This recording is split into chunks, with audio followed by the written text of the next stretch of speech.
Hey, what's up, everyone? This is Gary A. Swaby, and you're now listening to the Powercast. And today we will be breaking down Power Book 2, Season 2, Ghost, Episode 10, and the episode is called Love and War. And I'm here with Mr. Richard Bailey Jr. How are you doing, Rich? Doing good, Gary. What's up, listeners and viewers? What's up, indeed? And I'm also here with Miss Dana Abercrombie. How are you doing, Dana?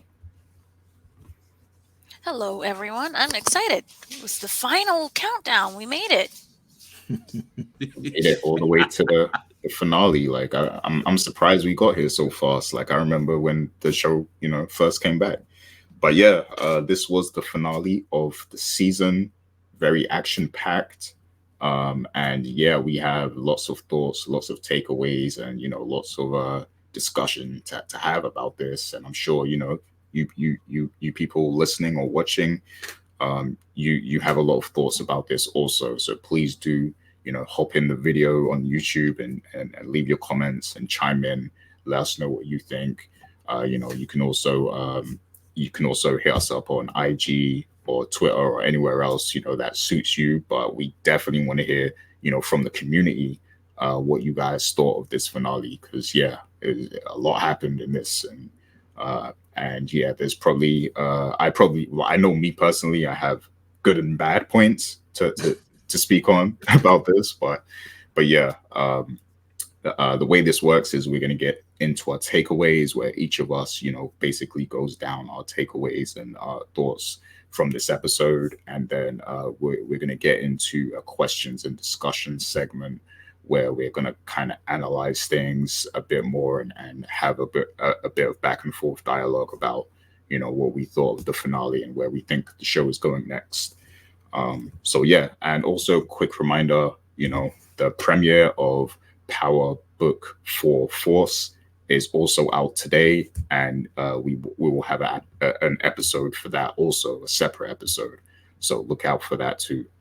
But yeah, so let's get right to this week's takeaways segment for this finale, and this week it's actually my turn to go first. So let me get into my takeaways, and then we can hear from Mr. Richard Bailey and Dana Abercrombie.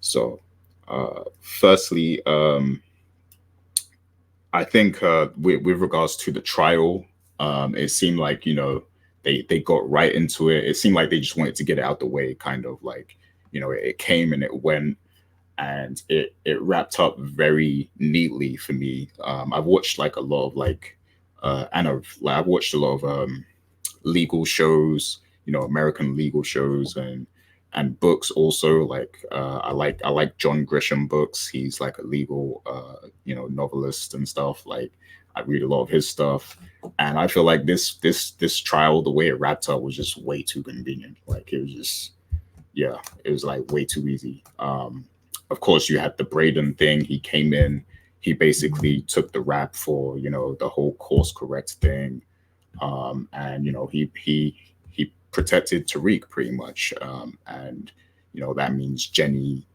her case kind of fell apart, completely, and the judge basically dismissed the case.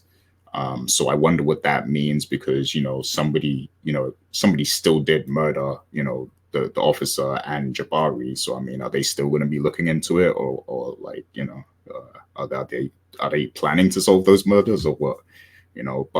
But yeah, as far as now, Tariq is officially dismissed, and that case has gone away. And yeah, I just think it happened a bit too quickly, a bit too cleanly for my liking. But I understand where they're going with it, and I like that.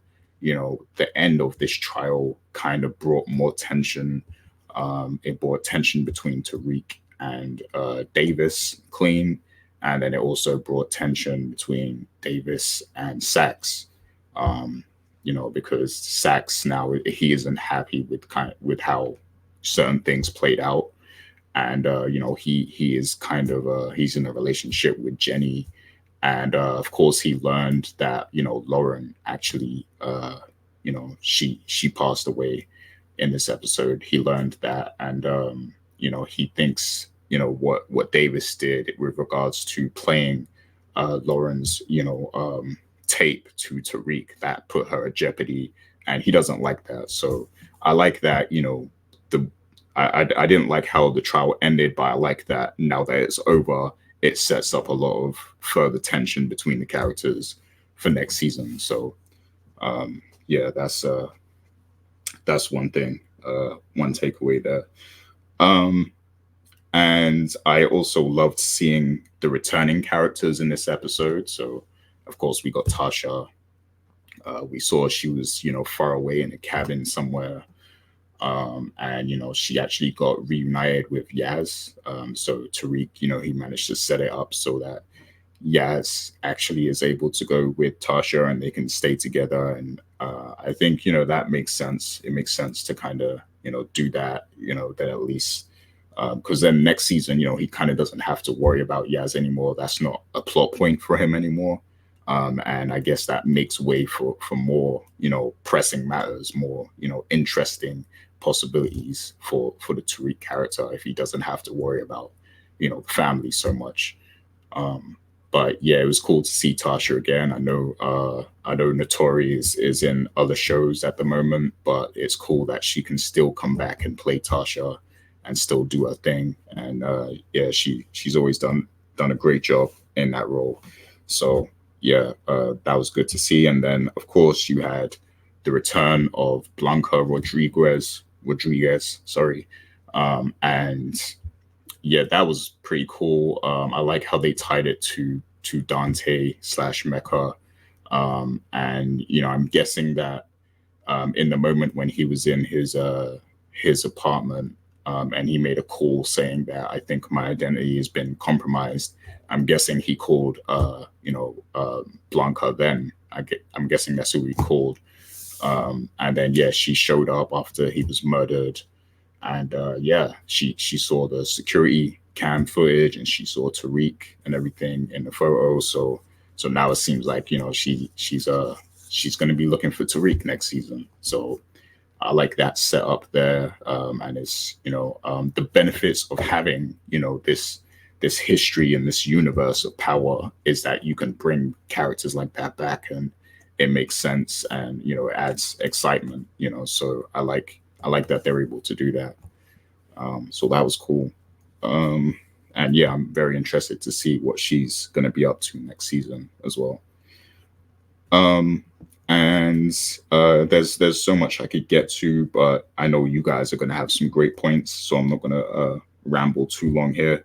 But the whole Lorenzo killing Zeke was just hilarious. Like I was laughing throughout that whole sequence. Like like, is this guy for real? Like he really thinks this is Mecca? Like yeah, it just it's something about the way he was walking to the plane. Like there's no way that's the Connect.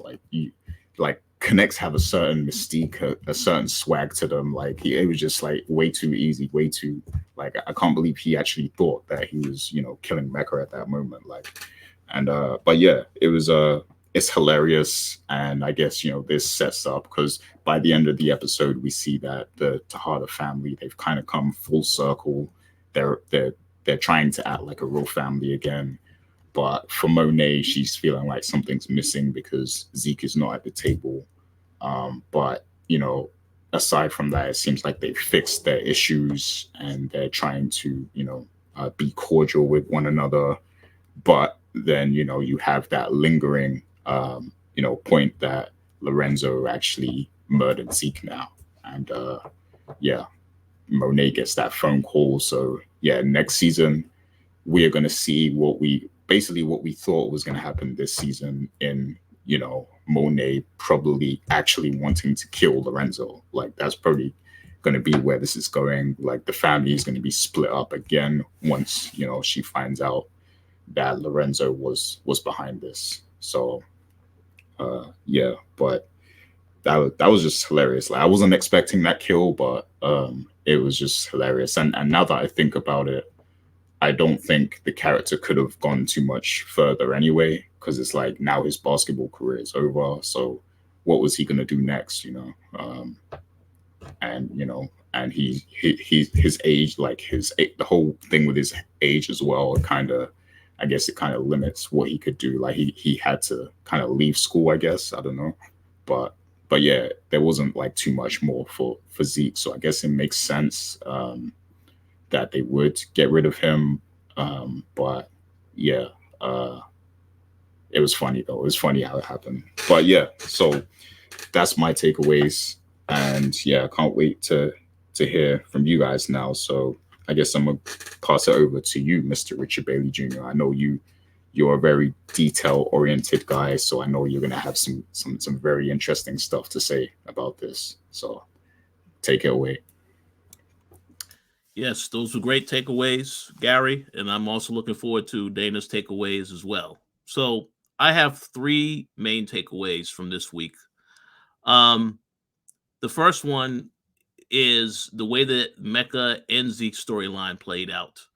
We're going to give a shout out to Dana because she predicted last week that Mecca is probably the one that set up that horrible shootout, and we learned about that at the very end of the episode when he had his confession to Monet when they were going back and forth and she held him at gunpoint.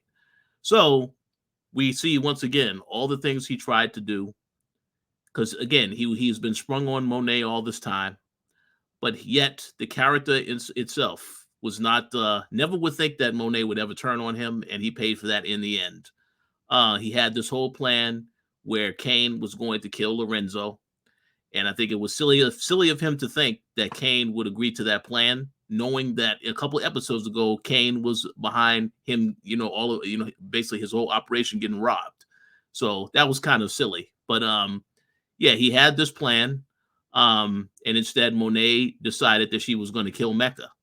Now, I do agree with what Gary had to say. I was very glad to see Blanca return because that essentially sets up what's going to happen next season, and we'll get into that later. But I have to say, as someone who has enjoyed Mecca's performance all of this season, very disappointed to see him go out like this, because I felt like if the character was going to die, it should be in the blaze of glory. But I understand they wanted to tell this story how with Monet, this was, she was the one that he did everything for. So in the end, it made sense that he had to go out the way he had to go out. Plus, he's a snitch. You can't let a character who is a snitch survive for too long. So it made sense. One thing I do want to give them credit for, though, in regards to Mecca, before I jump to Zeke, is that, one of the main themes of power has always been about, oh yeah, it's always the sons that are killing the fathers. So I thought it was an interesting twist that both the father and the son got killed in this episode. So I give a shout out to them for putting that together. As for Zeke, as Gary, you alluded to, yes, we saw Zeke tried to make his escape on that plane and got shot up. I do want to say that Diana is, she is indirectly involved in this, because they had that whole scene where she was talking with her father and he asked her, hey, did you look in that bag? You know what was in that bag? And just so happens that she did look in the bag. She told him what was in the bag, and then that fueled his hatred to want to get to Mecca immediately. So without her knowing, she played a role in her brother, aka cousin, getting killed as well. So I'm curious to see what the reaction will be next season when everybody hears this news. We saw what Monet's reaction would be. We know what Lorenzo's is, but I'm curious to see how the kids are going to react to this news. So stay tuned for that. My second takeaway is about Tariq. I do agree with what you said, Gary. Yes, a lot of things tied up pretty nicely for Tariq in this episode. The case, I have to give them credit and say, listen, it made sense for them to end the case the way they did, and using Braden's signature as the president, of course, correct. That was excellent, because I was wondering where they're going with that. So for them to bring that into play, and of course, it separates now Tariq from Braden, because Braden has to go, work at the hedge fund now. He's not on the campus anymore. So I'm pretty sure that we're going to see these two once again reunite next season, and again continue working together. Even though Tariq told him at the end of this episode, no, I'm going to go down a different path. He can't do that now because Mecca's dead. He can't get access to that $2 million. So he still has to work with the Tejadas. So I don't have any problem with that. What I find interesting is we see Tariq's reaction to Lauren getting killed by a car accident, so to speak. I feel like with Power, I always thought, well, if you don't see a dead body, you can assume the person is still alive. But I don't really know if that's the case in this particular situation because, the way that the news was revealed through Jenny, if Jenny is playing sax, I mean, I have no idea, but I just have to assume the character is dead. So they need to explain that all of that next season. And I think that we know that Effie is the one that played a role in all of this. Obviously, I think that Tariq and her are going to go through it next season when he does find out what really happened to Lauren. So I look forward to seeing that. But yeah, I was fine with how the case got dismissed. I was glad that he got Tasha to reunite with Yaz. That was great. So I look forward to seeing what happens with that storyline. Yeah, I mean, there was some positive things that had to happen for Tariq. He's still very much in a dangerous situation. But I'm glad, at least for the time being, the people who are fans of Tariq, they'll be happy to know that he got through this episode unscathed and he's ready to move forward. As for my final takeaway with Kane Tejada, this was a big episode for him. They made you think as a viewer that, maybe he would consider killing Lorenzo, trying to play into all of this stuff, because I know Courtney Kemp had a live earlier this week where she said Kane was going to have to make a big decision. I never doubted that he would even kill his father, though. I mean, it's kind of an extreme. Yes, they alluded to the fact that Lorenzo had him beat up in jail last season. Yes, but I never thought for any second that he would actually pull the trigger. I mean, so glad to see how the plan played out. But what I will say is that what we learned in this episode is what we already knew about Kane. He's very jealous of Tariq because in the very beginning, when Monet told him the plan, she once again mentioned Tariq. Oh, yeah, Tariq killed his father. And that was to basically say, yeah, Tariq is someone I can trust. He's reliable. So what are you going to do to get him to agree to do the plan? So I thought that was very interesting. Very, very interesting because, again, it shows that this character still easily jealous of Tariq. And then, of course, towards the end of this episode, you see the conversation starting between him and Tariq about Lauren. You know about Lauren. What's going on with Lauren? It didn't get to that point because they had to handle their business with taking out Mecca's men. But very interesting because, I feel like Tariq and Kane are eventually going to have a showdown. They're saving that for another time. Maybe next season. Who knows? But again, very interesting things happening as far as Kane's character. And one last thing I will mention is that we did see last week that basically Effie came to Kane and was talking to him about what was going on with Lauren. So I'm very curious to see what happens going into season 3, because we know that Effie was also looking out for Kane as well.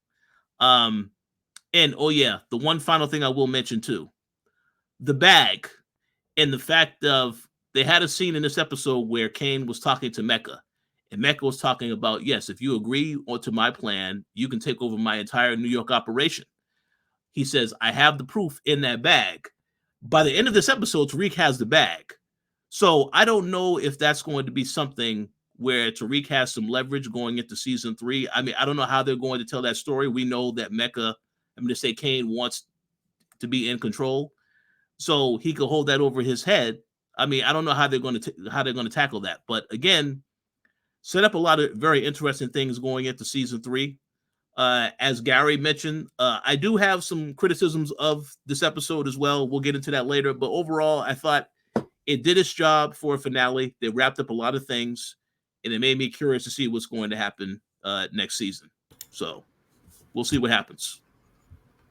Awesome. Are you able to explain why your name is Power Editing Team now? You know what? I'm glad you mentioned that. Yes, I need to say this. So one thing about Courtney Kemp, when she does these lives, she normally talks about there are a lot of things we had to take out because of the editing. Okay, this episode was about an hour and 10 minutes. When you include the credits, it's about almost an hour and 12 minutes and like 30 seconds or something like that. Okay, that's fine. But the problem is that sometimes when they take out certain things, it's important stuff that should be in there. And there's no context about it later on. For example, and she said this on her live, and I would encourage people to go back and watch one of her past lives. The episode where Monet, it was revealed, she reveals to Lorenzo that Zeke is her child, and Lorenzo has the reaction of just get out. Courtney Kemp did say there was another conversation that happened between Lorenzo and Monet where it was alluded to that Lorenzo was led to believe that Monet that she was his first. So if you think about that in the context of why he had that reaction, it would make a hell of a lot more sense why he was so angry that she lied to him and she actually was messing around with Mecca. But see, you don't get that because they had to edit it out. And I understand Courtney Kemp said a lot of time when she writes stuff, she writes a lot of things, but they have to take it out for the purposes of the show. I understand that. But some things I think they really do need to think about going into season 3 if this is important and why it needs to be in there. And if it's not a full scene, at least make mention of it to some extent to give more context. So that's why I think it's appropriate. So as somebody who is now part of the editing team, I will do all that I can to make sure that season 3 is a little bit better in that department, because season 2, a couple things. And then of course, again, this is a fast-paced show. So many things happen. Like we were talking about the heist episode, which was the best episode of the season. I'm pretty sure there was some stuff that was supposed to be in that episode that would have gave more context in certain areas, but they had to cut it down. And I understand that, but I'm just saying, I hope that they are mindful of these things because people pick up on this stuff, and it's important to catch this stuff. So we'll see. And that's a really good point, because it's like, there's probably actually other scenes that they could have cut, because I mean, like the scene where Uncle Frank's widower comes and like that didn't really lead anywhere. Like it added a bit more context maybe, but like it didn't lead to any like outcome in the finale or anything. So it's like you could have like spent more time, like you could have added that scene that you talked about, with Lorenzo and everything. So yeah, like stuff like that is like, if there's key information, we need these scenes to be in there, because it just validates these plot points even more.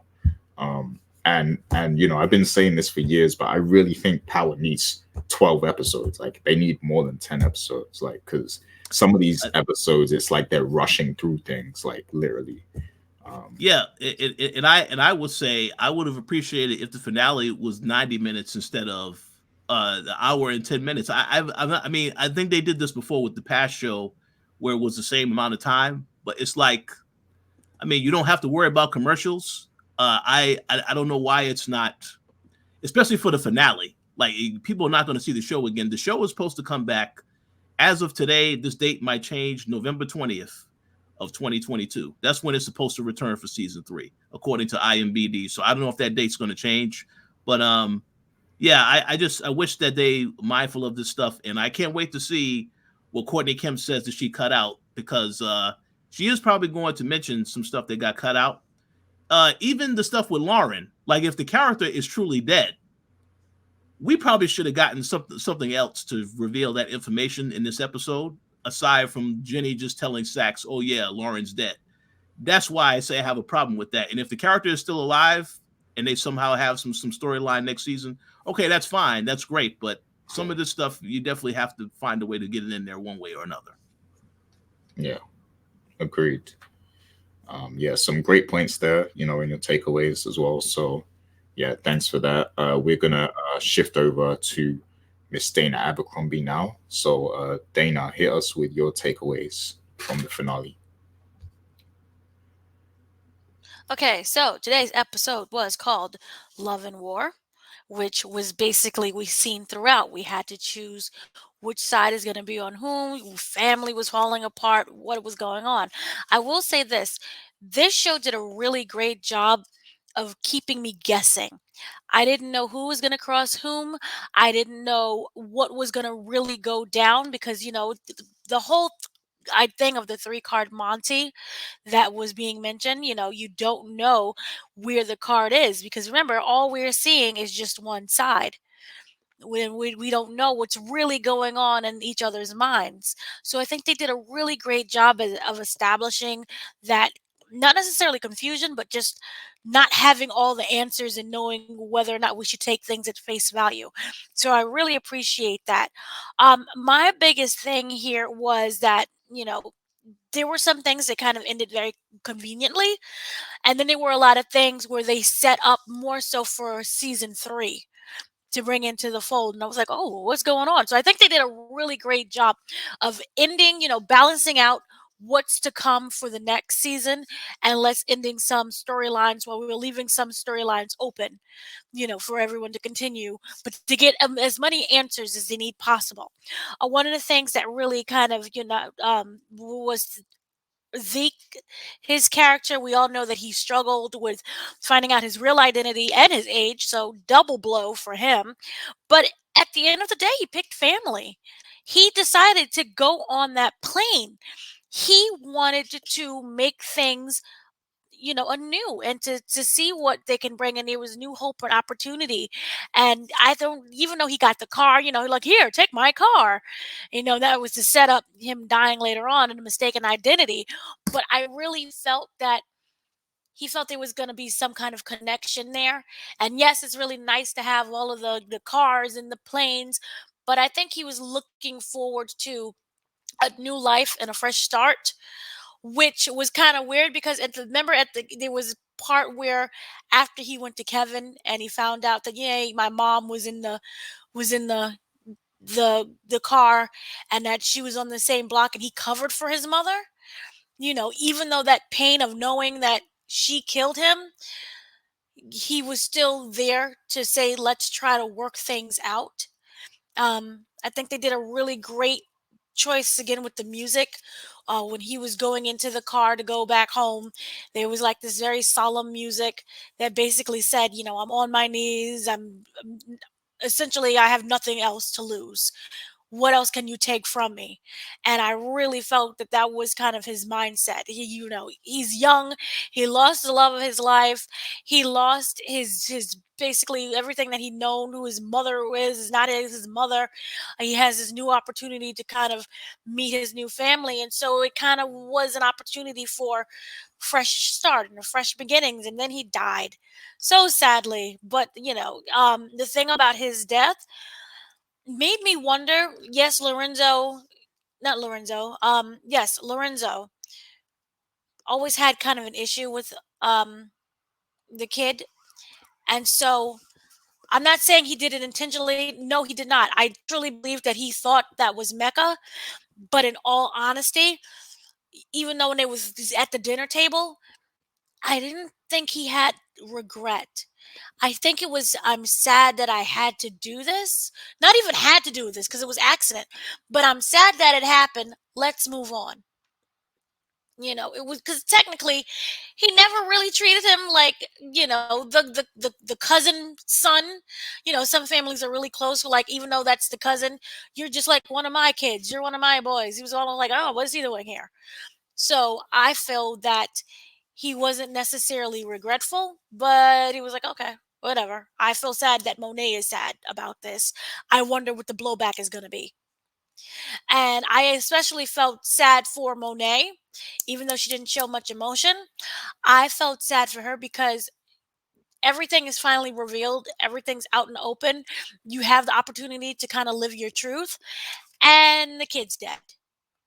So that was kind of like a really sad moment. And then we had that moment where he actually acknowledged herself as being his mother. Because as Gary and I was talking previously, when he was speaking, when Kevin called up the house, can I have the guardian of the house? It's like, I'm the mother. So yeah. Yeah, that was Richard that brought that up, I believe. That was Richard. Oh, sorry. So Richard, yeah, you did a great job of bringing that up as well, because she acknowledged everything that happened. She's taking responsibility. You could even say she's not continuing with the lies. It's like, I'm the cousin, sister, brother. Nope, I'm that kid's mama. So I really appreciated that. Another thing as well, Braden. What Braden did was very commendable. Yay for Braden. This is why I keep telling people you need that privileged white friend. Someone who when you're in trouble can come to and be like, I need some help, and they can use that privilege. and they can get you out of sticky situations. Because at the end of the day, while other people, especially black men, black boys, would have admitted to what he admitted to, immediately he would be going to jail. Lock him right up. And he was able to stroll out the courtroom. His father was like, I'm very disappointed with you. You're an idiot. And then he was like, well, I have to go work at the corporate firm now. Well, life is so sad. But if that was a black kid, we all know under the jail, probably for life. So really great job with that. Yay, Braden. But it also makes me wonder about Trace. Trace, as we already know, is a loose wire. And once Kane finds out all the information that Trace knows, you do know that he's dead. So I wonder if this is a new environment that we see in season 3, with probably him being in the corporate world, if we will see Trace again, and will we see him having to protect Trace, or will he have to kind of let Trace go and have him make his own choices, and maybe that will result in his death? But either way, Trace is crazy, so we need to do something with Trace. One last thing I do want to mention is that the whole Mecca situation of being murdered, I liked and I disliked it. I liked the fact that it felt that Mecca was pressuring Monet, and she was pressured throughout this whole season. And especially with this, it was like, your husband is this, your son don't like you, your husband don't like you, Diana don't like you, your whole family can't stand you. Just come with me. And even though he said that he will accept the kids and everything, it kind of just felt like it was really separatist. Like he technically really wanted to just run away with Monet and Zeke because Zeke was his son. And the pressure of was just too much overall. I felt that it would be a very controlling relationship. And I understand that he was able, they have each other, had their space and stuff, but it was very much like, you know, once you're with me, you don't need anything else. You don't have to do anything else. And it was kind of stifling. And I really felt that it was a choice between being stifled with Lorenzo or being stifled with Mecca. And so I think that she chose something that was more familiar with her, something that, yes, you can say, I have to argue and say maybe eventually they'll have to kill Lorenzo. But this was something that, she chose family over, I don't want to say a fling, but, it was a relationship that was over 24 years ago. So I think that she kind of made the right decision in that regard. And even though she still looked grumpy at the end of the day, I think it was just something that worked. Her family, for whatever small amount that they have together, is still together. So, facade or not, everyone for that one moment can be happy. And I appreciate that she made that decision. And I'm less mad at it because, we all wanted the whole weird fantasy. She's running off with another man and, oh, she's going to hunt her down. But no, at the end of the day, most common sense was just to stay. And so I liked how they grounded that in reality. And that's not going to stop her from being herself. Maybe have arguments within the family, but that's just regular family. Another thing really quickly was the fact that we all know that Lorenzo was being protected, and the whole goal was not to kill Lorenzo. But the whole thing with Tariq, how he really stepped up to the plate with Kane and talked to him about not killing Lorenzo when he was in that warehouse. And the fact that it seemed like it was genuine, like Tariq was getting something off of his chest when he kept talking about, you're not ready for this, the weight you will have to carry. And we do know that throughout the whole season, how he was tormented from his decision from killing his father. We saw that, the whole dream sequence of everyone dead, and he doesn't want that for Kane. And in that one little small moment, I really felt that he cared about Kane's sanity and was just like, don't do this. Here's why. Please don't do this. And even though he was setting him up for something else, I just felt that it was something that Tariq needed to get off his chest. And I liked how they included that scene, and made it very genuine. So that's kind of everything that I have to kind of say about that. But also, they set up a lot of things for not just season 3, but for power influence that I appreciate. Oh yeah, yeah, lots of setup.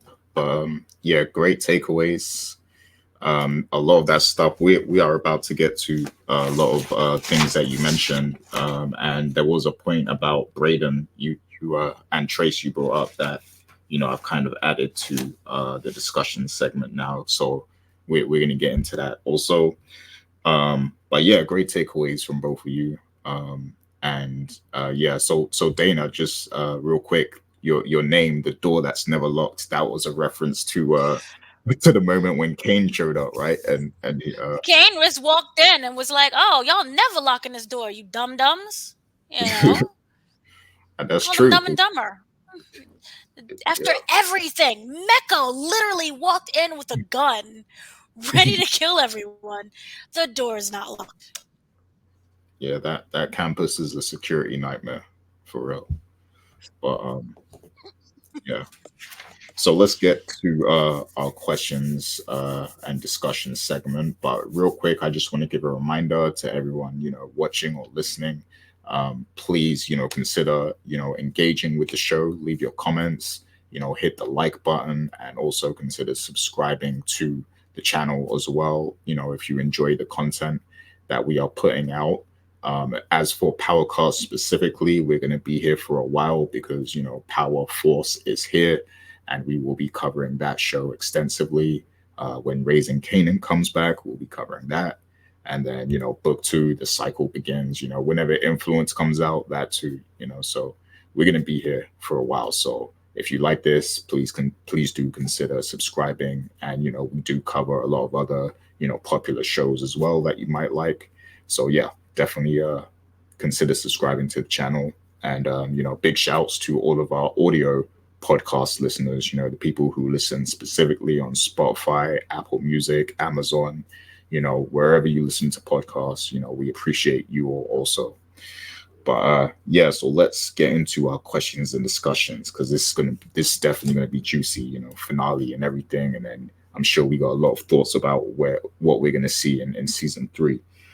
So the first thing I'm gonna start with here is so Lauren, the Lauren thing, obviously, it hit Tariq differently in this episode. Like, he was very bothered by it, and you could see that, several times throughout the episode, he was kind of dealing with it in his head, particularly the moment where him and Kane are at the Lorenzo deal, the warehouse or wherever it was, and like, Tariq is kind of thinking in his head, like it's like he's considering hurting Kane because he believes Kane is the one that probably did something to Lauren. But I guess he kind of rationalizes it in his head a little bit. But yeah, the Lauren death definitely kind of hurt Tariq a little bit.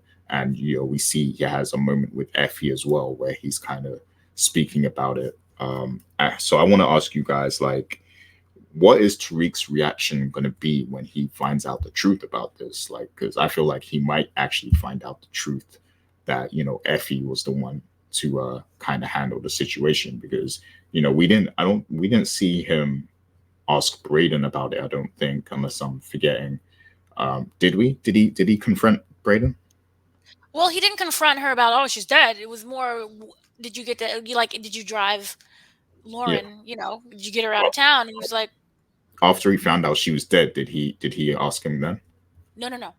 No. After he Yeah. found out that she was dead, he was very upset, Mm. and but he did not go to Braden to it. He went to Effie immediately.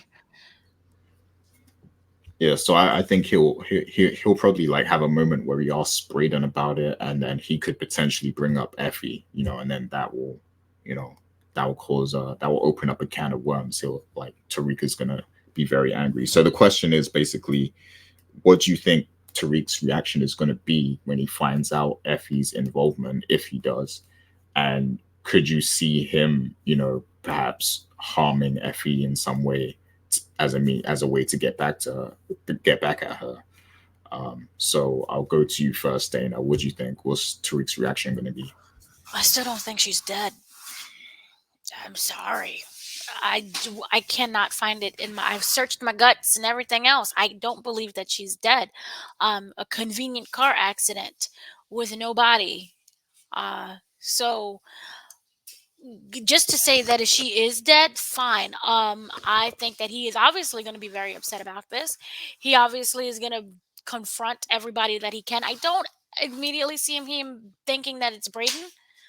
I do feel that this is going to be something involving Kane, but once he finds out the whole thing with Effie, um, obviously they're going to break up. Um, but I do see it. I don't think he's going to kill Effie in any way. I think it's going to be a very angry and loud argument, but I can't see him actually killing her over this. They share a lot of, there's a lot of shared history between the two of them. I know going back what Courtney Kemp said during her live that Effie never had a body on her. So if she did kill Lauren, this would be her first kill. And I wonder more so how she would take that and what would go on. What happens if she's the one who confesses to him? I don't think that will happen either, but that can easily be something that happens. But I still 1000% don't really feel that she was murdered. I don't feel that she was dead. What if she actually did get into a car accident? It happens. I mean, how many times have people fled something and they're dead? Car accidents do happen. But did look really interesting to see Effie was the one that was like, Braden is not going to do it, so I'm the one who has to step up to the plate. But the fact that I don't know how hard she really is. You can always talk a good game, but when it comes to actually killing someone, and she kind of liked Lauren, she called her snobby and stuck up, but it was never a hatred there. Mm. Uh, Yeah, I mean, you when they don't show you the body, you can always make that argument that the person, is not dead. And like, I could in some kind of universe, I can imagine, a scene where like, Effie and Lauren are, they're in the car and Lauren's kind of pleading her case and saying, you don't have to kill me, just bring me somewhere and I won't say anything, but I don't know. But based on what they're telling us, it seems like Lauren is dead. And if that's the case, yeah, I really want to know how Tariq is going to react because he seemed very bothered by this, throughout this episode. And well, remember, he's upset because he does not want her to become another Raina. Yeah, And exactly. that took him very, very hard. He took that death. So he is also feels like he's at fault in Yeah, because general. everyone around him dies, so Mhm.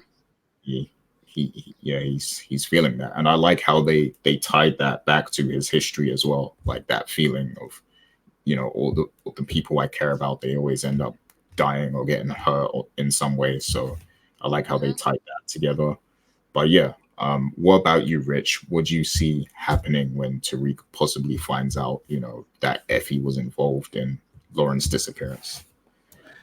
Well, before I get to that, I'm going to give my thought about how that situation will play out. But there is something else worth mentioning, and that is that we have to go back to when Tariq found out this information, and that Saxe is the one that told him this. But in that same conversation, he asked him, "So maybe your friend Kane? Was your friend Kane involved?" And right after he said that, he just went Tariq left. So I kind of feel like, just to stay on Saxe for a minute, in this same episode, when Tariq was brought to the witness protection, he got a chance to see Tasha briefly from inside the car. Saxe is the same one that told him Dante Spears, if it wasn't for Dante Spears, doing what he did, they would have never investigated ghosts. So it's kind of like Saxe is, without maybe realizing it, he is playing a role in Tariq doing things that ends up getting these people killed. Because I'll be very curious to know what's going to happen next season when Dante does end up dead, and then they find out about it. They're going to be like, well, first and foremost, I had no idea he was back. Saxe could say, I had no idea he was back, but wait a second, Tariq. I remember talking to Tariq about this guy. So it's going to look suspicious. So I'm just going to say, Saxe may not really be fully aware of what he's doing. But when he gives these intel to Tariq, and then people that Tariq knows ends up getting killed afterward, that looks very suspicious. So I just want to make a comment about that. So to go back to what you're saying now, though, I feel like he's going to immediately suspect Kane. This is why he questioned Kane when they was about to go and help out Lorenzo. He questioned Kane and what he knew about Lauren. So I think how it's going to play out next season is he's going to go after Kane. He's going to try to get him to really answer that question. And maybe because he still has the bag that Mecca had, hold that bag hostage because, Kane still wanted whatever was in that bag. There's more to that bag, I think, in the diamond or all that stuff. There's a lot more to that they only really scratched the surface on. So I kind of feel like he could hold that against him. But the interesting thing about all of this is that we saw in the previous episode, where Effie decided that she was going to confront Kane and tell him what was going on about Lauren and why she was concerned about that situation. Okay, so I kind of think, Effie looks at Kane, and she said in this episode, I believe, she looks at the Tejadas as their client. They're working for them right now. So obviously, if she feels something bad could happen to them, she's going to try to prevent that from happening. So when she sees that Tariq is pushing up on Kane, maybe he has a plan to take out Kane, it's going to be a situation where she's going to have to choose. Are you going to continue to work with Kane and try to save him or give him a heads up? Or are you going to side with Tariq, knowing that you are the one that actually took out Lauren? That's why I said it's very smart, very interesting dynamic, and very complex because it can go in multiple different ways as far as how that whole situation plays out. But I think in the very beginning, yes, Tariq is going to suspect Kane, and then eventually he'll question Braden, and eventually he'll get to Effie. As far as how the reaction will be once he finds out that Effie is involved, it's going to be complicated. I don't know if he's going to kick her to the curb. I do believe Dana made a great point that they could break up, yes. Or what's probably going to end up happening is that Tariq is going to start messing around with Diana again. And again, what they established this season is that Diana and Effie, they were getting to be pretty close. So we didn't see the fallout yet of them finding out that Tariq is messing around with both of them. That's going to happen next season, and that may propel this thing further. And who knows, maybe Effie will start messing around with Kane, and it gets messy like that. But I'm telling you right now, I don't really think it's going to be just a quick resolution to this. This is probably going to play out all of next season in terms of what happens. But he's definitely going to start with Kane and work his way down, asking all of them if they were involved in this. I think that's a given, if I had to make a guess. Yeah, definitely. He's and like you said, I do think he'll start with Kane. He probably still suspects him. So he'll start with Kane and then go down the line. He might go back to Braden and ask him what really happened that night when you dropped Lauren, and then if Braden gives up the true answer, then that's when he's gonna be onto Effie. But yeah, it's gonna be interesting to see how he carries that in the next season, because I don't think he's gonna let go of that so easily, especially when he keeps losing people. Now he doesn't have Yaz because he's chosen to give her up to his mother. So the list of people who are like good, honest people in his life is like dwindling, and like he's just consumed by the street people, the criminals and stuff. So I think that's going to leave him very bitter, to where he's going to be looking for answers on this Lauren thing. But yeah, great points. I think Dana had a point she was going to make. Yeah. Go ahead, Dana. Yeah. I wanted to make a point that you brought up Yasmin, and you said, oh, he lost Yasmin. No, he did not. He did not lose Yasmin. He won Yasmin, and that is the thing that can actually ground Tariq and prevent him from turning into his father. And remember, he kept saying, I am not my father. I do not want to turn into him. And the fact that they went and got Yasmin to be with her mother, and he was in the car, and he couldn't come out the car, but he was like, oh my God, I love you. Painting, feeling up on the glass. He has a purpose and a reason to not turn. And he kept saying, all I need is a $2 million and I'm done.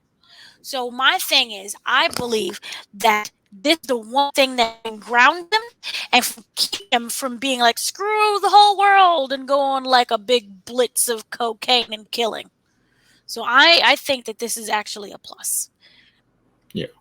Yeah, like when I say he lost Yaz, I don't mean like I just mean like, you know, she's not around him anymore, like, so he doesn't have like that positive innocent person kind of in his life, like. No, but the thing is to return to that positive innocent person. Of course, like that's the end goal, of course. Like he wants to get back to his mother, and yes, that's like his end game kind of thing. But for the moment, like while he's still, you know, at Stansfield and everything, you know, he doesn't have that in his life at that moment. So Oh, I wonder who's his new roommate. Questions. Oh yeah, he needs a new roommate now, right? It's pretty much Effie. Like she's just like, does she even go to that school? Because she's just like hanging around there the whole time. But she does. Does she? Remember, there was a whole thing about she doesn't. The thing is, he wants her to go to the school because remember, there was like, oh, there's a really great tech department, and he was tired, and she was tired of always going back and forth between New Haven and New York City. And see, that it's almost like he's trying to mold her into Lauren now, like I guess he's missing that you know, because that's what Lauren represented, like that pure innocent person that's not connected to the life. So it's like, you know, he's kind of trying to push Effie in that direction, but I don't think that's in her. I don't see that because she is in the direction. But she's the one who's guiding him better than he's guiding himself. Yeah, Diana could end up being that though, because she wants to go to school. How about we do something that Courtney Kemp said she always wanted to do, and let Tariq love himself. Stop placing him with a woman. Work on yourself. Love yourself. I think a lot of the point of the show is he doesn't love himself because, you know, he had to kill his father. I think that scars him, you know, it's eternally. And he has to work on finding the love. He has to heal. Let him heal by himself. I agree. That's part of the story. You know, he has to. He does have to do that. But yeah, please do chime in on that. You know, listeners. Let's move on to another, you know, question here. So let's get to Kane real quick. So, you know, Kane, as long as we've known him, he's been, you know, one of the main people wanting power. But there's always other people in his path, from, you know, Tariq to his mother Monet to Lorenzo to Mecca. Like there's always, you know, people ahead of him, and he can never really be that one true dominant power, you know, in the show. So you know, I wanted to ask, like, you know, based on how things have gone here, you know, we see throughout this episode, Monet is she's kind of like playing him to a degree, because she's not telling him the true nature of her plans, like, and she's kind of forcing him into this, you know, this false, you know, premise of he needs to kill his father and stuff like that. So it's like he's being manipulated in a sense. So I want to ask you guys, do you think Kane will ever be his own man? Or will he always, you know, kind of be left tailing behind Monet and to some degree Lorenzo?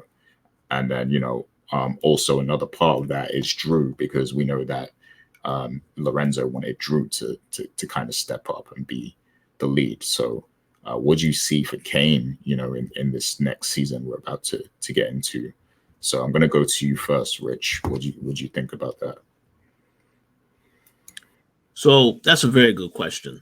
I kind of feel like, because of how it ended, in the fact that now they have no connect, it's like it really poses the, you know, the possibilities to see, okay, so who is going to help to get the next connect? Obviously, Lorenzo is taking over, you know, with the family. He's going to feel as though it's his responsibility to do this, make up his connections and get into that. And maybe when you mentioned Evelyn earlier, how the fact that you probably didn't think that scene was necessary. Maybe that's somebody who they intentionally to try to work with now with Frank's people. I mean, I have no idea how that's going to go down. But as far as Kane is concerned, it feels like to me going into the next season, Kane's weakness for me, yes, he's a hothead. He did some things in this season that were pretty smart as far as thinking about a plan, but eventually they got all figured out. But normally he's always a hothead. But to me, the weakness to him is Tariq, because anytime he hears any mention of Tariq, and especially if Monet mentions anything that Tariq does that she is approving of, that is what really makes him feel a certain type of way. You saw that in this episode, how his tone completely changed when he found out, oh, Tariq killed his dad. Oh, so I could do the same thing if I have to, for sure now, because Tariq is not going to get a one up on me. So that's what I kind of feel like. That's going to continue to be an issue for him moving forward, going into season 3. It's hard to say. I mean, it kind of felt like he had. I would say he found some footing in this season because he knew that he had to connect. He made it so that he was the one that was looked upon as important, even for just half the season. They were relying on him to get the product and do all this other stuff. So the question now is, Lorenzo's going to have to ask himself going into the next season is, I feel like this thing between Drew and Kane, they can work together, but he's going to have to establish, is Drew still the one that you want to be your successor, or will you give Kane an opportunity to step up now? And we didn't really see at the end of all of this, obviously Lorenzo was glad, he knew that Kane wouldn't turn on him. But I didn't really feel to me at the end of this like he would just turn around and say, okay, Kane, you know what? You was right. Now I'll make you my number 2. It didn't feel like that at the end of this season. So I kind of feel like that struggle is still going to continue going into next season. But do I think that Kane could eventually become his own man and branch on his own? Absolutely. But again, it really depends on how he deals with the other relationships he has going on, whether it be with Drew, whether it be with his father, or whether it be with Tariq. If he does not get an understanding and control of that, then I feel like he will always be held back for that reason. Yeah, excellent point. So, Dana, do you have anything to say to that regarding Kane? And if you think, yes, here's the thing. If we look at this episode, I don't think he likes either men in his life, or who were in his life. The whole situation with Mecca, remember, it was like, oh, you have to do this and this and this, and then you can prove to me that you're good enough. Even though I lied to you and tricked you this entire time, you still have to prove it to me. Then when you have his dad is basically calling him a hothead and too dumb, and that he can't, be the number 1 guy because he doesn't trust him. And I think even after this whole situation, just in general, Lorenzo does not or cannot trust anyone, especially with this whole thing that has went down between Zeke and Monet and baby mama drama, and the number of who at the ages, and finding out that that it was actually Monet who was in a relationship with both of them at the same time. I really, in that, throughout the whole time, he didn't know whether or not he can trust anyone. I really feel that it was just a mess in that regards. And for Kane, the best thing for Kane to do is to walk away and start something himself. And this is when I wonder if he'll team with Tariq. Even though you may not like Tariq, they're able to work together. Yeah, there's it seems like they, like, even at the end of the first season, it seemed like they were kind of teaming up in a sense, like with the whole Jabari thing. And so yeah, it seems like there's always instances of the two of them having to work together and needing each other, but at the same time they have that rivalry, that animosity towards each other as well.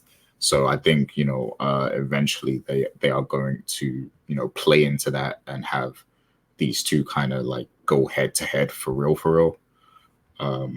But yeah, Kane, he's definitely like a troubled soul a little bit, because I do think he wants to put his family on his back. He wants to be the man. He wants to be the one that is calling the shots and making all the plays. but he's just constantly, knocked back, by, Monet or his father or whatever. And I think that kind of messes with his confidence a little bit. So I would like to see them delve deeper into that, into Kane's psyche, in the next, season, and kind of tell, maybe like a little touching story about that, about Kane, and, how he struggles for, to feel adequate to, Monet and everyone else in his life. So they could do some pretty cool stuff with that, I think, and then also touch on that rivalry with Tariq. Go ahead, Dana. Now that Zeke is dead, I wonder how it changed the dynamics of people who are in charge. You have Drew. How will Zeke's death affect Drew? Drew's kind of been kept out of the loop. In a he's been protected still, even though he's had to do deals and he made his first kill and he was really happy about that.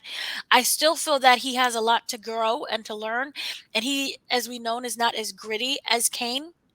And so I wonder how that is going to affect him once Zeke is dead, once he knows that Zeke is dead, um, especially with order of situations. He wasn't anyone who was outright angry or even happy about the revelations with the family. He seems to be a guy who maybe could internalize a lot of things. We have the comparison to the Godfather. So he doesn't outright um, act and wear his emotions on his sleeve, but I wonder what's going on in the internal part of what he's thinking and how that affects him going forward and how he moves.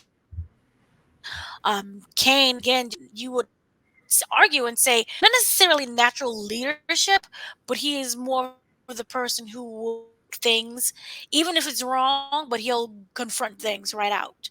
So I wonder if on each other, if you go back with this episode as well, remember Drew almost died. And it wasn't until Kane saved him. Remember that huge beat out that he had in the middle of after he saw Everett? And then Everett, on top of that, he's still alive. And he's still got questions and he's still being nosy. So we need to get rid of Everett. And the fact that no one has gotten rid of Everett yet, despite everyone saying, please kill Everett, they've been too distracted, he's still alive. So will Kane be the one who will take him out, and then that'll impact it? Yeah, go ahead, Rich. I just was going to say, I'm glad you brought that up, because I actually thought that Everett was the one that was going to get killed in this episode, and then he didn't. So, but the problem is that Everett saw, once the Zeke's death gets out, Everett will definitely question, oh, so Drew, is your family involved in this? Or because again, in this episode, you did see that Drew and Diana, they finally got caught. And Tariq found out, obviously, yes, they stole from me. But the other thing is that, you had a situation where Everett found out, oh yeah, so Drew stole my card to get access to that building. So now already he has an issue trusting Drew.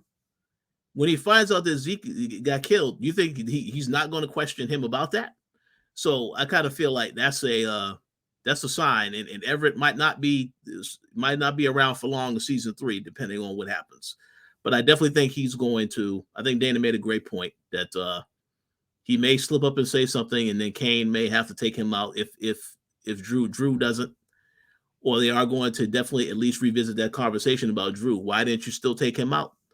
So we'll get an answer to that, I think, for sure next season, because the Zeke thing is a big deal for other people who know Zeke, and it is going to be impacting on the whole family in one way or another. So we'll see how it plays out. Yep. Yeah, great points from both of you. Like, on the Everett thing, he's still alive. I thought, he was going to end up dead in this episode, but, he's still living. And I could definitely see, that conversation coming up again of, doing something about Everett. And maybe, like you said, he's going to talk again. And then there will be a need for Kane to take matters into his own hand. And I definitely would like to see them play on the brotherly rivalry between Kane and Drew a bit more. And because what we've seen a lot of in this season is, and in the first season is, we see a lot of the fact that, Drew isn't as, maybe he's not as tough, and he's not as, maybe street smart as Kane is. So Kane often ends up having to save him. But what I would like to see in the next season is like, let there be some instances where maybe like they have to go and negotiate with someone on the streets or something, and then Drew shows that he's better at that than Kane is or something, like just to kind of play into that rivalry a bit more and show that Drew also has his strengths, and Kane, maybe he feels like he has to rise to the occasion and work on himself to kind of match Drew. Like I would like to see, some of that. So go ahead, Dana. No, just kind of piggyback on how you thought that Everett was going to die this episode. When he said, "I love you," I was like, that's it. All you're going to see is brain matter flying back, and he's going to die. It's going to be sad. But yeah, my thing also is it's gotten to the point where I kind of feel that Drew himself knows that Everett might have to die. Just in general of how I'm not want to say he's kind of annoying at this point, where his questionings doesn't seem like it comes out of care and concern, but out of just plain nosiness as well. Um, and even though he's not someone who's going to run around and gossip and tell everyone everything, just the sheer nosiness will still get you too much. Because if you remember, and I believe it was Casino, I'm getting them all mixed up. It was either Casino or Godfather, not Godfather, Goodfellas. Remember they killed the woman and the wife because they kept gossiping to each other. So that's what it reminded me of. It was in one of the Godfathers, either Goodfella or Casino. But they killed. It was a husband they killed, and then they had to kill the wife. I'm like, why did you kill the wife? Because all she did was this. She just kept talking. Even though it was to the husband, she knew all the information either way. So that's what I view Everett. He is just a chatterbox. Oh yeah, he's definitely nosy. Definitely asks too many questions. So something is gonna have to be done about that sooner or later. But Rich, did you have anything more to add to that before we move on? Oh no, I agree. Something is going to have to be done with Everett sooner or later.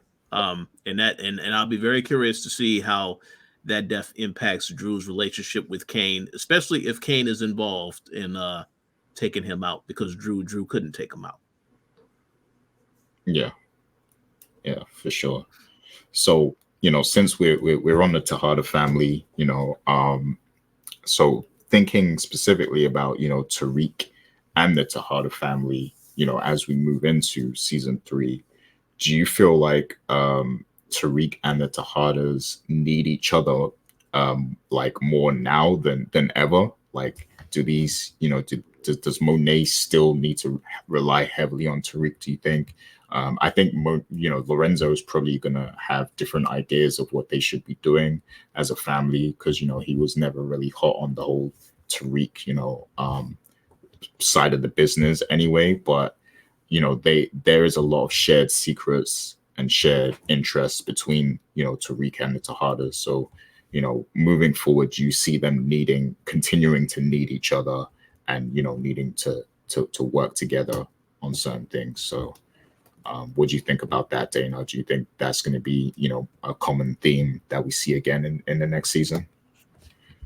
Well, yeah, because remember at the very end, the whole conversation between Tariq and Monet was like, please respect me. I want to get out of the game. Just make sure you got my $2 million. And he didn't get his $2 million. And it was basically, an unsaid thing. Well, I guess I'll just be seeing you again if I don't have my money. So they will be working. The thing is that Lorenzo, he is a very prideful man. He does not want any other man taking care of his family, even if it's just making deals with Tariq. I feel that he does not like Tariq, point blank period. But I do think that they will be working again. And plus Tariq needs his $2 million. Course Correct is dead. So how else is he gonna to do that? Start making some new connections with Braden? Maybe, I don't know. Remember that whole Stein thing? Stein is pretty ruthless and not someone you could trust either.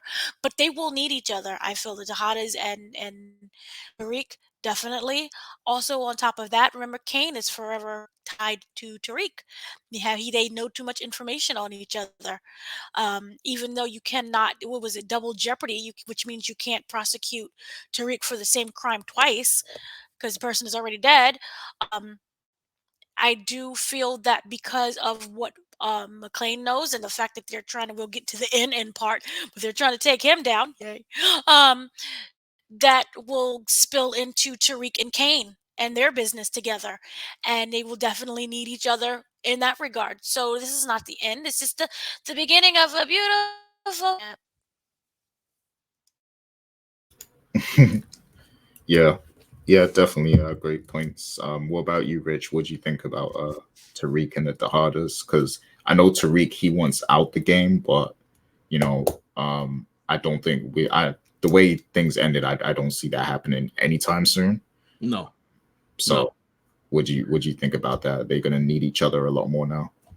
I agree 100%. Yes, they will. And that's actually one of the more interesting things going into season 3 because, as Dana said, course correct is dead. Mecca is gone. So it's a question of, well, you have to get a new connect, you have to get new product. Where are you going to get that from? And that opens up a lot of possibilities going into season 3. The other thing about them being connected is that, and this is also important, by the end of this season, Sax decides he's going to work with Jenny, and he's going to basically start watching closely Davis, Tariq, and Kane. It was mentioned in this episode that Jenny still has the Kane Tejada evidence and can go after him. So we know that for sure that's going to be one of the main things that happens next season now. So they definitely are still going to have to work together because, as McLean said, if something happens to Kane, this can fall back on you. So Tariq is not out the clear yet. Yes, he got out of this case, but now it's going to continue to get a lot worse because of the stuff that has to do with Kane. The other point worth mentioning is that we do know that Davis McLean is still trying to get his brother out of jail. We know that the brother is dying. I don't know if they alluded to what the brother has, but he mentioned that the doc told him that his prognosis is not looking good. But he is trying to get him out. But Davis makes it clear he needs Sax to be the one to investigate it and to make that happen. Possibly because Davis is involved in whatever is going on with his brother as well, so he can't do it himself. So, with all that said, it's going to be very interesting because, again, now that you know Sax is working with Jenny, he's definitely going to be watching very closely to see how she is involved in all of this. I mean, how what's happening with Tariq, what's happening with Kane, and what's happening with Davis. And again, now that, as I mentioned earlier, now that we know that Sax told Tariq about Dante, it will be kind of ridiculous for him not to suspect that Tariq was involved in this. So again, it's a lot that's going to happen. But to answer the question, yes, they still need each other to an extent, and I think that's going to be one of the more interesting things about season 3 because you have no idea what they're going to do in terms of making money and still being involved in the drug game. So we'll have to wait to November to see, I guess. Yeah, great points. Definitely bringing up Sax as well. That was something else noteworthy to mention. And I'm sure there might even be a case where Blanca actually goes to talk to Sax about what he knows. When she's kind of pursuing Tariq. So yeah, some interesting things can happen. I like that they're setting up also some sort of tension between Sax and Davis in the future. And of course, that involves Redman, Method Man's brother, so yeah, things are there's so many different threads that make it interesting, so, but yeah, great points on that. I definitely think we'll see a lot of, I think, Monet's kind of showing that she really respects Tariq now. I think she has a lot of respect for him, and she sees that he's smart, and she sees qualities in him that maybe Kane doesn't have. So I think her in particular, she is going to work very closely with Tariq, or at least try to. But yeah, it's just the other the other family members. I definitely see more interaction with Tariq and Diana in the future. I don't think that's going to stop. And Drew and Tariq, they're kind of cordial. You know, they're able to talk to each other, and Tariq obviously knows about the Everett situation as well. So there might be some things that happen there. You know, maybe Tariq can use the Everett situation to gain some leverage against Kane or something like that somehow. But yeah, we're definitely going to see a lot more interaction because it seems like that and Courtney Kemp in particular, it seems like she has kind of made it to where Tariq and Monet are like the two main characters of the show. Like really, Tariq is like the main focus, but it's like Monet is also like an honorary second main character too. So yeah, I think based on that, we'll probably we're going to see a lot of intermingling between the characters still. But yeah, where Lorenzo fits into that's going to be where it gets entertaining, I think. So yeah. So let's move on to Braden. Now, Dana, you brought up Braden, the fact that he's gone to the hedge fund and everything, and that we might possibly see, him doing some things for Tariq there. So I wanted to ask you guys, like, working at a hedge fund, like there's some pretty scammy things that could be done if you're working at a hedge fund. So do you see maybe Braden being like a source of income or source of funding for Tariq in the future, or if not, how do you see like their friendship evolving now, like based on where we're at? Because like Rich said, Braden has left. He's left the school. He's been forced out, and now he's working at the family hedge fund. But he's still going to be in Tariq's life, I think. So how do you see their friendship playing out now that they don't actually live together on campus anymore? So go ahead, Dana. What do you think of that?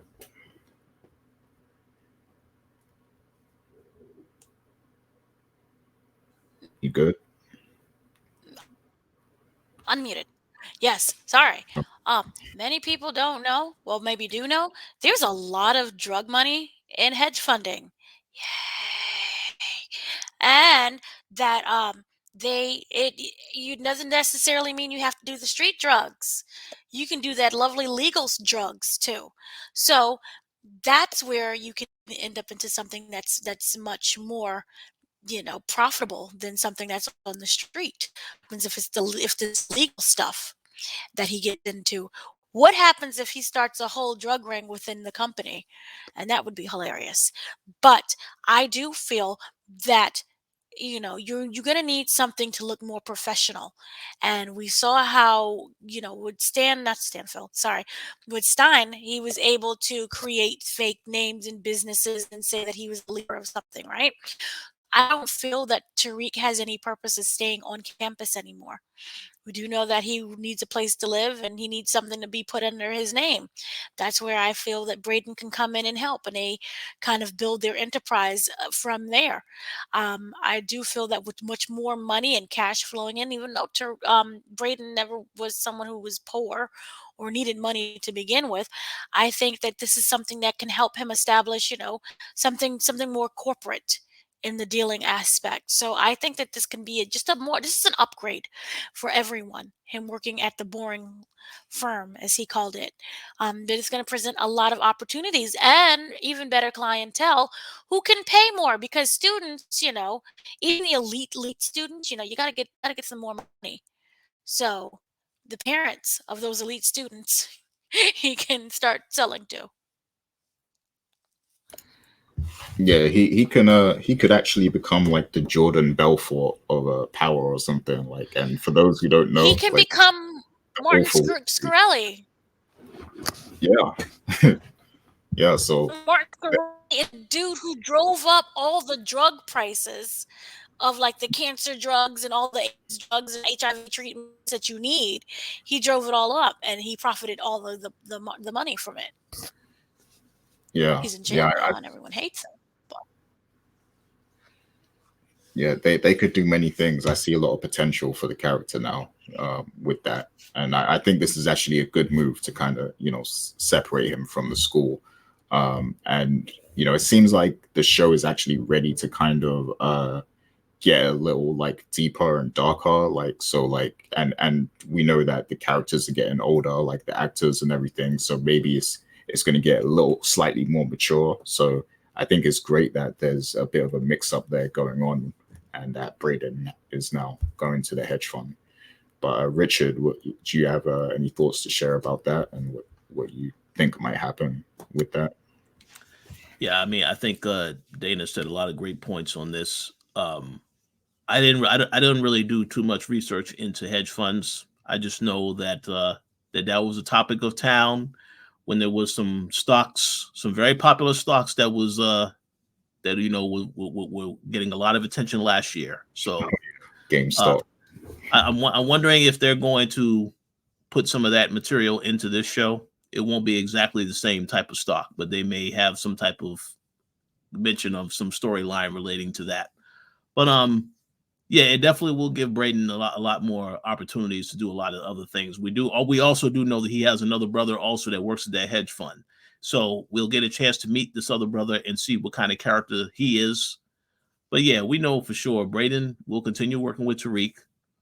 It's just a question of how they're going to be able to do it. And who knows? I'm assuming, yeah. If you're working in this type of environment, you have access to a lot of people that have money. There may be some people who also sell drugs, high-end product drugs that you possibly can also look upon to as needing somebody to work with. So that's a possibility as well. But we'll see how they put that together. But go ahead, Dana. No, I'm just also wondering what's going on with Dum Dum Trace. Will he be I wonder if it's like in order to keep him from like dying, he'll have to bring him into the fold, which will just result in him dying either way. Because I wonder how his attention is going to now be. Because, Trace is a dead man walking. He just doesn't know it. Oh, yeah. Everyone else does. So I wonder if it's just let him be, or if he's going to try to protect him. He purposely didn't let him go on the stand. He knew that immediately they would pull the whole Nino Brown situation once he walked out of that room. So I just want to know how that's going to be impacted, or if we were even going to see Trace again. I want to see Trace again. I think we will see Trace again. If I had to make a guess, I think Braden's testimony bought a little bit of time for Trace, but I do agree this is a dead man walking, because if he ever see Kane, anywhere out in the street, it's a wrap for him. So he needs to be very careful, whatever he does, whatever he says, because at this point, he is a marked man. Oh yeah, definitely. That's a card they can play later on. The whole Trace getting murdered. Like, yeah, he was talking slick at the mouth last week, so he needs to get checked for that in the future. But yeah, can't wait to see what they do with the Braden character. He does play a big part in the show, and of course, he was the main reason the trial ended. So I'm sure they have something special in store for the character next season. So and I wonder also how Monet, because Monet's going to find out about what he did. And so I wonder how Monet is going to react. Maybe she will bring him into the fold back again. Yeah, because they did meet, they met. They had that brief interaction. So yeah, there's definitely a lot of possibilities there, I think. But yeah, so there was a lot of detail in this episode. So I'm gonna open it up a little here and let you guys speak on some of the things that stood out to you as well. There was also Tate, who he managed to accomplish his goals in getting Sweeney out of his seat, and now he's going to campaign for governor, and he's bringing his brother on board to be his security and everything. So that's another thing to kind of discuss a little bit as well. But was there like anything in particular that stood out to you that you think is going to be a point of, an important point for the next season? So I'm gonna go ahead and start with you first, Rich. Anything else you wanted to mention? Yeah, I would just say the way everything concluded at the very end, and what they were setting up for season 3 and beyond. I think we covered most of that. I will say in regards to Redman, aka Theo Rollins, that's Davis's brother. We do know that they revealed that the manslaughter charge he has is wrong. He's innocent, and that there was someone else that pretty much did the crime. So makes me question who is that person. We know that Davis McLean did not want to be the one to really get deep into this investigation. So he's involved one way or another. But it just really sets up a lot of interesting things that's going to happen next season. And Davis is going to have to watch his back as far as working with Saxe, because now Saxe is working with Jenny, and we know Jenny is not going to let the fact that she lost. She's not going to let that go. So now I'll be curious to see how that impacts everybody involved. As far as other little details, I mean, I think we pretty much covered a lot of details in regards to the family drama we're gonna be take center stage next season between Lorenzo and Monet. Of course, Tariq finding out what really happened to Lauren and who was involved in that entire process, and then of course working with the Tejadas and the complexities that they're going to have working with each other. And of course, Dana did mention, yeah, we saw a lot of them building towards the Tate Influence show. I have no idea when that show is starting because they do not have a date from what I understand, but I think it may not be until next year because it feels as though they may still have Tate involved in this show as he gets to that point where he eventually is able to run for governor. So he may still be a part of next season, I'm assuming. I have no idea. But in any event, looking forward to what happens moving forward into next season. Yeah. Okay. And yeah, that's a good point. Like, I really want to know. Like, I think if Influence was coming this year, they definitely probably would have announced it already. So I think next year, and I guess he's gonna appear in season 3 of book 2. But are they gonna handle his campaign run in book 2, or is that gonna be saved for Influence? That's because that's why I say it's not really clear. I don't know if he's coming back for season 3. So they could just go right into Influence, or he could make an appearance. I kind of feel though that for right now, this year is about the 4th show. They're heavily behind that show since that's also starting right now. So they probably want to make this focus on Tommy's show for this year, and then the Tate show. We may get announced. A release date might get announced later this year, but the show may not come until next year or something to that effect. I'm not sure, but it's definitely coming. And I think that they did enough this season to get you interested to see what's going to happen with Tate when he has his own show. Yeah.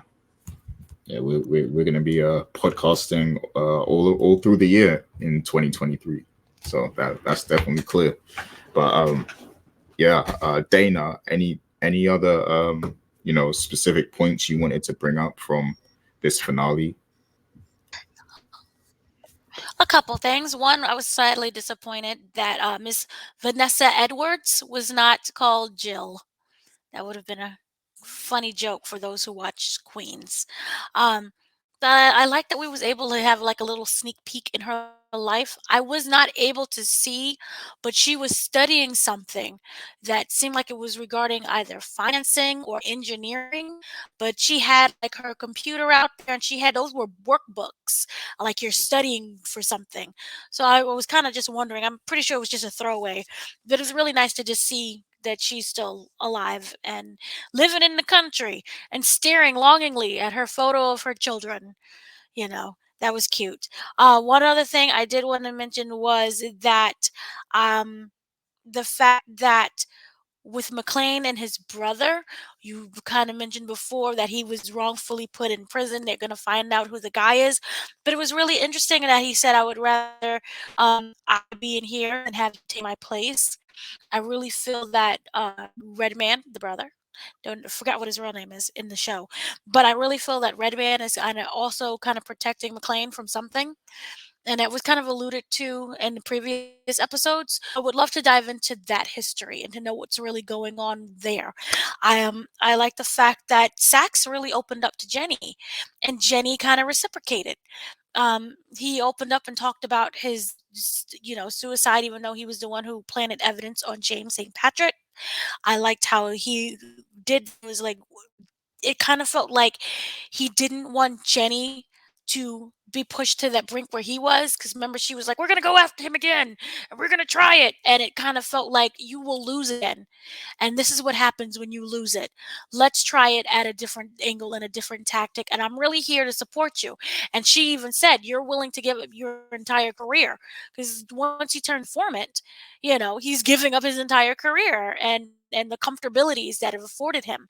So I like that relationship that was going forth. From the beginning, it kind of felt like a wham bam, thank you, ma'am relationship. A hit it and quit it situation, but they seem to be really in there. I don't know whether or not I can fully trust Jenny. That's just one of my things. We know that Sax is untrustworthy, but he seems like he's trying to be honest. I don't know about her, but for her, I don't really feel that I can trust her. She seems to be like a person who's all for the win. And because she's getting a lot of L's, she's going to take this tactic just so she can win something. I don't know if she really truly cares about him so much so, but I do like how they are establishing that, and how now Sax is going to inform on McClane and what's really going on. And we do know that he is a very shoddy, um, lacks any kind of morals when it comes in life, but especially with lawyer. And it made it very clear that he double dips. Remember, he was helping Kane and feeding him information as well as also working on Tariq, and it was like the same case thing, and so it just wasn't legal. And he wanted his money back, and he's like, well, go to the board, and the only way you could do that is if you admit that you was guilty the whole time. So he seems to be someone who find the gray line of doing illegal things, and I feel that it's by him being informed on could also hurt I don't know whether or not how the trial went with the first time with his brother, but any kind that he randomly finds to help his brother maybe could be thrown out. I don't know how clean he's trying to keep his hands when it comes to his brother. And I do wonder how that is going to affect McClane once he finds out that that is his brother trying to get out of. I wonder how that's going to affect Sax once he realizes that that is McClane's brother. He's trying to get out of prison, and whether or not he will sabotage that in order to get McClane out. I don't know. So that's just one of the things that was really interesting to me. One of the other thing was that we talked already about the brother dynamic of Kane and Drew saving each other, but I wonder if he'll feel that he has to owe him. So he will, certain things that he may not agree with, he'll just go along with just because he saved his life. So I wonder about that relationship. One of the other things is Monet looked miserable sitting at that table. This is before she found out her son was dead. But she looked miserable as the whole family was like happy and like, yay, dad, we're together again. Family. She just looked like the same miserable person that she looked when she saw Lorenzo walk through the door. So I wonder what she's plotting as well, because her money ticket is gone. He's dead. There's no basketball money for Zeke or for anyone else, and so will she work harder to get away from Lorenzo? And also, speaking of that, Mecca had a bunch of bank accounts, and they were all bank accounts that were set up for everyone aside from obviously Lorenzo.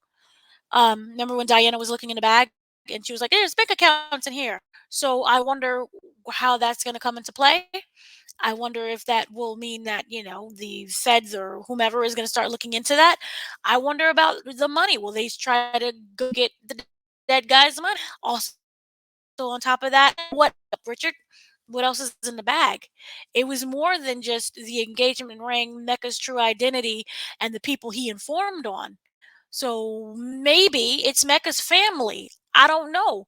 I don't believe that Mecca was completely 100% childless. Aside, maybe there's something made along in episode in season 3. So that would seem to be very interesting because I don't. He may be dead, but the ghost of Mecca will live on. Um, and kind of lastly, Jenny is still obsessed with Tariq. And now that we have Blanca in it, Blanca saw that whole tape with the grainy footage of like, oh, it's Tariq again. Arr. And she looked really kind of excited about that. So we have that going on. And then we also know that she's the one who's protect Lorenzo, or at least she was the one that, remember, everyone was like, why don't you just call for backup? Because since he was compromised, remember, he wasn't even supposed to be in the country because he was just that big of a bad guy. And she was the one that he did call to be like, I've been compromised, help me. I wonder how that will come into play and whether or not she will end up blaming Mecca's death on Tariq. And so that'll end up being a whole nother case that he has to fight. Because remember, it's double jeopardy. And the double jeopardy only falls for the whole Jabari situation. But you can try him for a different murder.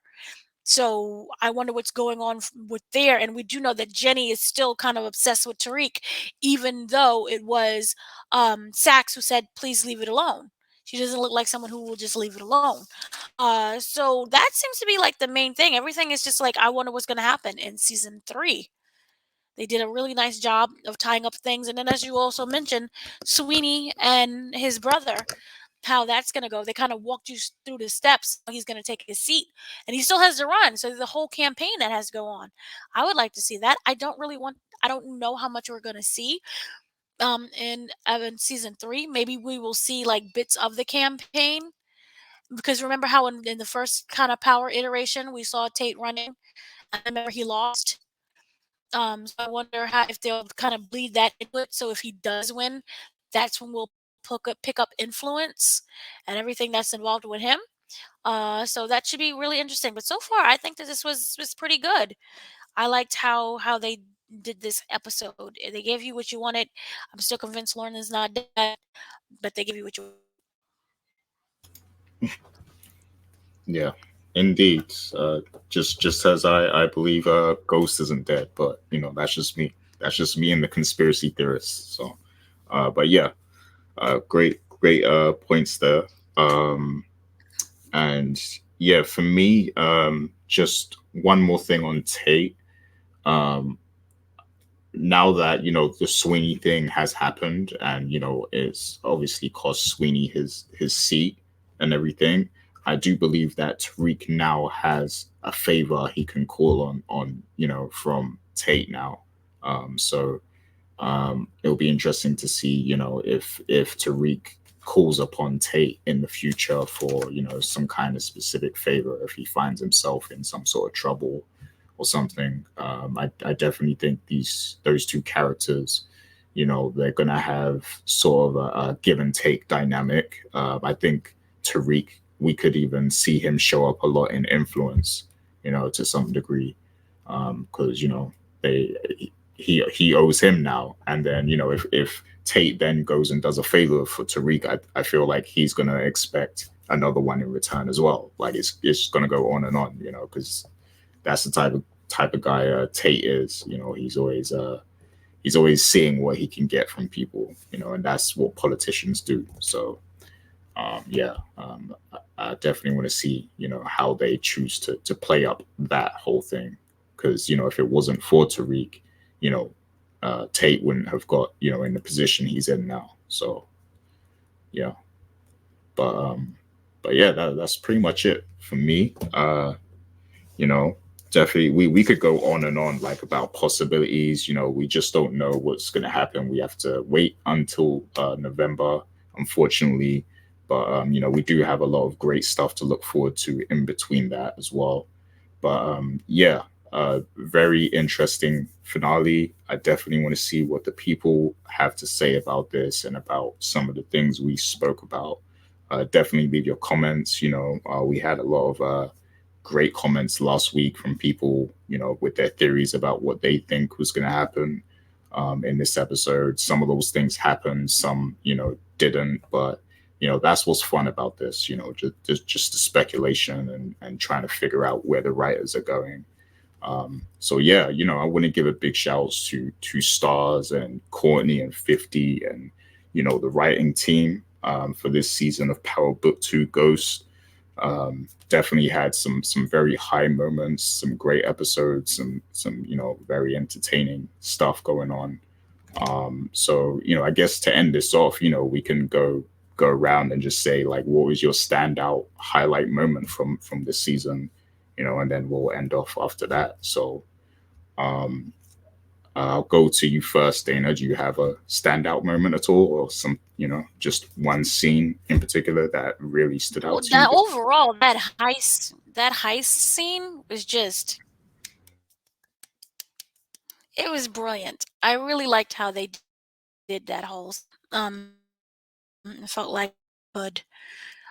So I just really appreciate that. I thought, that whole episode just in general, because I kind of broke down the music and cinematography and how they edited that all together. I thought that was just very well, and it kind of showed the growth overall of Power and how the show is evolved both in, in talent and in money and everything that we storyline wise what we've seen on the screen. So it's really just nice overall in general to see how far this universe has come. I know a lot of people were like, I don't want to see this, at the very beginning. You had to fight me to watch an episode of Power. I'm like, no, I don't want to see this. But to actually be something that you look forward to every week watching. So just overall, they did a really, really great job. I like the growth of Tariq. I just overall in general, it's just not just from this season. Remember, everyone started out like, I hate Tariq. Why don't you kill him? Why does he need his own show? Please let him die in this show. To like Tariq really becoming his own person and to really standing out, and like real people are looking forward to watching Tariq in the show. And he has a great ownership of the character. He's been playing this for so many years. It started off really wonky, but he's been able to really make it his own, and goes overall with the growth of the writing and the acting. He's done a really great job overall, and I look forward to what is to come. Hope he's not playing his role, when he's like 40 and, Omari's age. But just in general, I think that this is something that it shows a really great version of this character so far, and how much he's fighting to not be a repeat of his father, and just also for the viewers to not see a repeat of what we've seen before. Yeah, excellent point. So yeah, the heist was definitely, big highlight of this season. But I'm gonna go ahead and say that my, standout moment was probably the revelation of Dante Spears' character, when he was face to face with Tariq. And that's just because, me personally, I live for those twists and those like big shocking, you know, um, pipe bombs and stuff, like in storytelling. Like I love moments like that. And this character, we watched him throughout the entire season. He played a big role. He was mysterious. He had the thing with Monet going on, and then another twist that happened was that he was Zeke's father, earlier in the season. And then for all of that to lead up to this, and then we get that extra twist of him being, this secret agent, snitch, ex-military man, and that he was actually the one who, snitched on Lobos. So I like that they managed to tie it into the law as well, and then use that to bring back, Blanca. So I just like how they played that, that whole thing in that episode, because they really used the history of the show to kind of build up that character.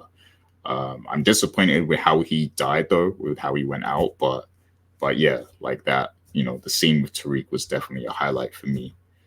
Um, but yeah, so what about you, Rich? What's your highlights from this season? I agree 100%. The heist episode, that was the best episode of the season, and possibly the best of the entire show so far. If I do have to talk about one highlight, however, it has to be the Last Supper, if you will, of the Tejada family. Oh, That so much drama, because I mean they did a great job building to all of that, and then and it's not just the fact of the scene itself, but everybody delivered in that scene. Think about the funny lines that Kane had when about Diana messing around with Tariq. Everything was great. The reactions, and then Monet talking about, "Oh, I'm gonna kill you," and all this other stuff to Diana. It was just very well done. You felt the drama, you felt the intensity, and there isn't one person that I know that saw that episode and was like, "Wow, that was a fantastic episode." I haven't heard one complaint on that episode. But yeah, that had to be a standout for me for sure for the entire season. Oh yeah, that's definitely up there. Yeah, those two scenes, I think, like the heist and the dinner table, I think that's going to be a lot of people's favorite moments. So yeah, definitely let us know in the comments, people. What your highlight was also. But yeah, great season. I agree with Dana in the sense that we like when the original Power ended, we didn't want to see Tariq in a show. Like none of us wanted to watch Tariq. Now we do. Like now, and from what I can see, more and more people are actually getting into the show. Like people are coming back to Power. People like the audience is growing. So I think it's amazing that they've done that. But yeah, so as for Power Book 2 Ghost, we will be back covering that in November when the show comes back. And yeah, that is going to end this review of the finale for season 2. Dana, have you got any shout outs before we end off? Yes, to listen to us for all of these episodes and this entire season. Wow. Thank you so much for doing that. I think that we've had just a lot of fun breaking down each episode and giving us our thoughts. And, it brings more insight to what we think the writers were trying to do and accomplish. So I really just appreciate overall in general. Thank you for that. And also really quickly, Power fan, if lights everywhere. Raising Canaan Book 2 is available now. So go get your copies if you have not seen Raising Canaan. I really just love how, in general, they're able to bring together the entire universe. I think it was explained multiple times that 50 Cent, this is basically the MCU of drug dealing. He's doing it. It's true. Yeah, I need to buy that DVD myself. Like I definitely that season was great. But yeah, for me, big shouts to Kwame. Been chatting with him quite a lot about Power, and he's very excited for this finale and this episode of Powercast. And he'll also be checking out Tommy. Also, big shouts to Latrice, my friend Latrice Oliveira. We actually the reason my name is the Book 2 Stylist is because we have a running joke that about the fashion in the show, because like there's a lot of like high-end luxury fashion being worn throughout this whole season by every character, from Tariq to Monet to Lorenzo. And we joke that like like all these times they needed money, like they've got at least 20 racks in their closet, like that they could like cash in on at any point in time, like and then also Lorenzo, like when he got out of jail, they basically gave him like the street dude starter kit, with his fashion. Like he was just wearing like every piece of street fashion possible. Like, so yeah, whoever's the stylist for this season, yeah, they was picking all the best like Louis V pieces out there. So shouts to that. That was hilarious. But yeah, shouts to Latrice as well. But Rich, any shout outs for you? Yeah, definitely give a shout out to all of the Power fans that have been leaving comments talking about the show, and especially if you've been checking out the Power casts. Yeah, shout out to everybody, and of course our regular supporters. Rainy J, Esther Negron. I mean, the list goes on. We appreciate all of your comments and feedback. Feel free to comment, and let us know what you think about this episode and what you think is going to happen in season 3, for sure. And we look forward to the show returning, and of course, the Tommy show starting this weekend. Yeah, very much looking forward to it. But yeah, that is going to be it. Definitely check out the Tommy, the Power Book 4 Force recaps. You know, that is going to be the transition now. We are going to be focusing entirely on that now. So look out for that. And yeah, we'll see you over there. But for now, we're about to end off. So thanks for listening, everyone, and take care of yourselves. Peace out.